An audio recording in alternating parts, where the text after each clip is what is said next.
മലയാള television രംഗത്ത് കൂട്ടായ്മയുടെ പുത്തൻ സൂര്യോദയം. Kitex Flowers TV award. TV ചാനലുകൾ ഭേദമില്ലാതെ മിനി സ്ക്രീൻ പ്രതിഭകളുടെ അശ്വമേധം കൊച്ചി കിഴക്കമ്പലത്ത്. മലയാള ടെലിവിഷൻ രംഗം ഒരു കുടക്കീഴിൽ. കിറ്റെക്സ് ഫ്ലവേഴ്സ് ടിവി അവാർഡുകൾ പ്രഖ്യാപിച്ചു.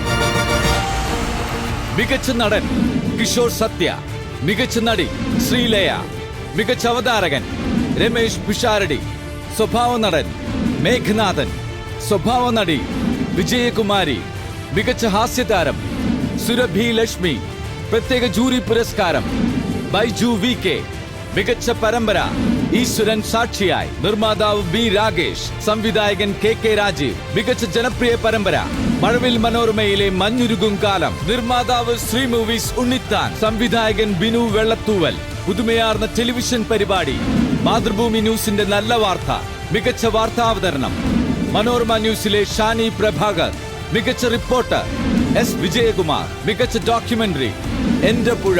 ദൃശ്യമാധ്യമ രംഗത്ത് സമഗ്ര സംഭാവനക്കുള്ള പുരസ്കാരം ഏഷ്യാനെറ്റിന്റെ സ്ഥാപകരിൽ ഒരാളായ ശശികുമാർ. വാർത്താമാധ്യമ രംഗത്തെ സമഗ്ര സംഭാവനക്കുള്ള പുരസ്കാരം Asianet ന്യൂസിലെ TN Gopakumar.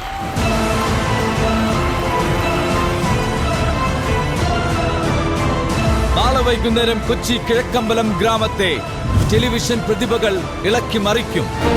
Kitex Flowers TV award. ഇനി എല്ലാ കണ്ണുകളും കിഴക്കമ്പലത്തേക്ക്.